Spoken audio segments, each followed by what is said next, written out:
All right, quick video on changing a tire on a bike. Now there's nothing wrong with this tire at all. The tube is holding air, but the tread is a little bit too aggressive for the kind of riding that I'm going to be doing with this bike.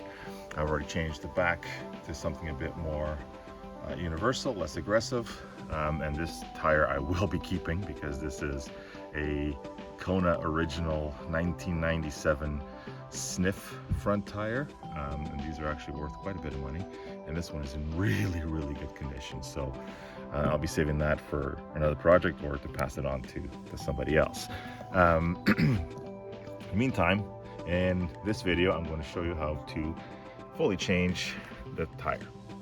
Okay, so first thing is to release the brakes, and these are cantilever brakes, so it's just a matter of squeezing them together and releasing that from there.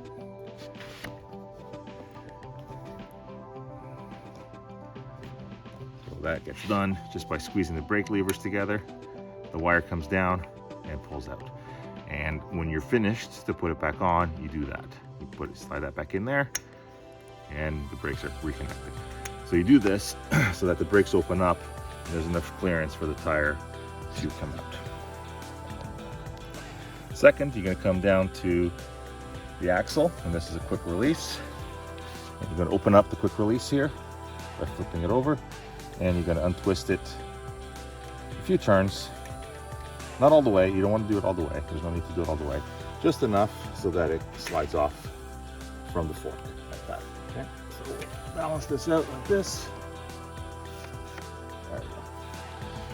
So now we've got the tire like this. Now you want to make sure, remember that the side with the lever on the axle is on the non-drive side of the bike, which is the left side as you go forward. Okay. All right. So now this is like this. Got my new tire there. Pull it out. We're gonna take this tire out of the rim. So open up the valve stem cover. Take your tire lever. You're gonna take the little hook part, and you're gonna use it to push the button, or not the button, the little valve stem cord there. Push down to get some of the air out. If you roll the tire around a little bit, it helps release the pressure. Okay, so now that's done, we're gonna take the tire lever. This side goes into the tire, and that little lip rests on the rim. Okay, so we'll go and do that like this. Pull that up, and actually this tire's supple enough that you don't even need a second one. But if you need it, if the tire was harder to come off for some reason, you can use that, hook it onto a rim spoke, and then use another tire lever and just go around. Okay, so that comes off easily. Next step I like to do is open the tire up here near the valve stem, push the valve stem through, back in, and get the tube out. Okay, now this is a perfectly good tube. Put that aside and save it for another day. And then I'm just pulling on the tire, and the rest of the tire should come off fairly easy from the rim. Once you've done one side, the second side comes off pretty easy. Second thing I like to do, or next thing I like to do, I don't know if it's second, third, or fourth, is make sure that there is rim tape in the middle and that it's seated properly, okay, and nice and like in the middle. So we'll just hook it up here, because what this does is it protects the tube from the spoke nipples. Okay, those are sharp. So I just go around with my finger, just doing this to just reseat the tape nicely centered on the rim. Sometimes it shifts around, so you just want to make sure that you've got as much protection over those sharp spoke nipples as you can. Just make sure that you line it back up with the hole. Okay, make your life easier. All right, so this is the side that goes on the left side of the bike. So when the wheel is like this is forward. And the reason why that's important, I'll get the new tire here, show you, is that most tires have a directional arrow. So you can look on the side of the tire itself and you'll see, typically just on one side, there it is, okay? Right there, it shows rotation that way, okay?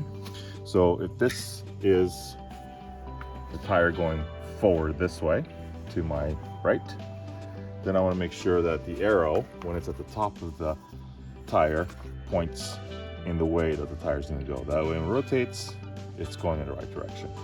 Now that's done because of the tread design is meant to move water out of the way and whatnot, so it'll give you better traction. So it probably won't make a difference for most riders, but if there's an arrow, why not point it in the right direction, right? So now that we're ready to mount the tire, I'm just going to grab it, put one side of the bead into the middle of the rim like that, and work my way around it and just pull it down. And this one's going to be easy enough that I can actually slip the whole thing in with just my hands without having to use the tools. If you have to use the tools, no problem. Just when you do it, this is reversed so that you use this lip on the edge of the tire and the round part goes onto the rim like so, and then it just flips over, okay? Now we're gonna find the valve hole, which is right here. Put that down. So the valve hole is right here. I'm gonna take my tube, I'm gonna line it up,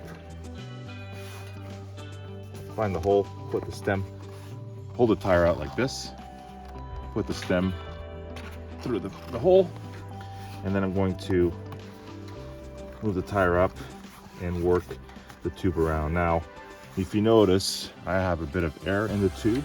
This just makes it a lot easier for the tube to slip into the tire and hold its shape. If it's got no air in it, it's going to be really hard to keep it because it's flat and it's floppy. It just doesn't look very well. So give it a couple of pumps of air before you put it in, and that'll make your life a whole lot easier.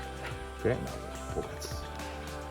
Just make sure when you do it too that the valve stem, you pull it out as much as you can so that the tube is sitting in the right position before starting to put your working your tire back into place.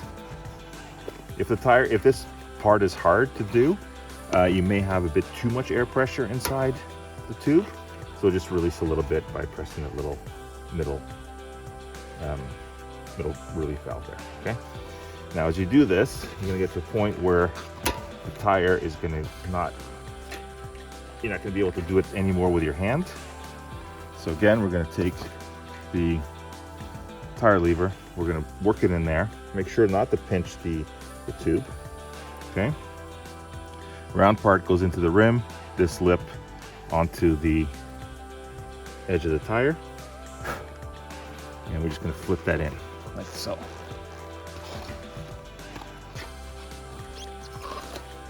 Okay, do the same thing here. And just slowly continue around until you get the whole tire in. Once you get to the very end, like it's probably easy enough to do it by hand. Okay. Now at this point, you connect your pump to it. If the pump pushes the stem down like that, okay, one trick is to pull the stem out, put pressure like that with your finger. Now keep the stem in the right spot so you can connect your pump to it. Okay.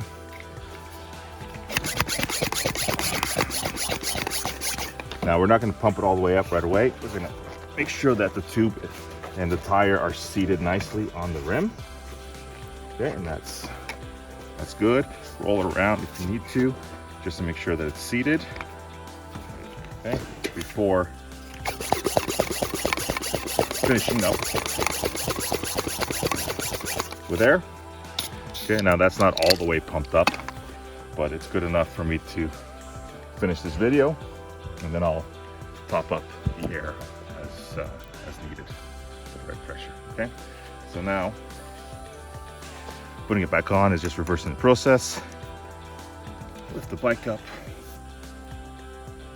slide it onto in between the brake levers or the brake blocks there, while maintaining the bike vertical. Retighten the quick release screw on the axle, and if you don't remember how many turns you took, turn it enough until you can start closing the lever, and you have just the right amount of tension, which is, you want it a little bit hard, but not crazy hard.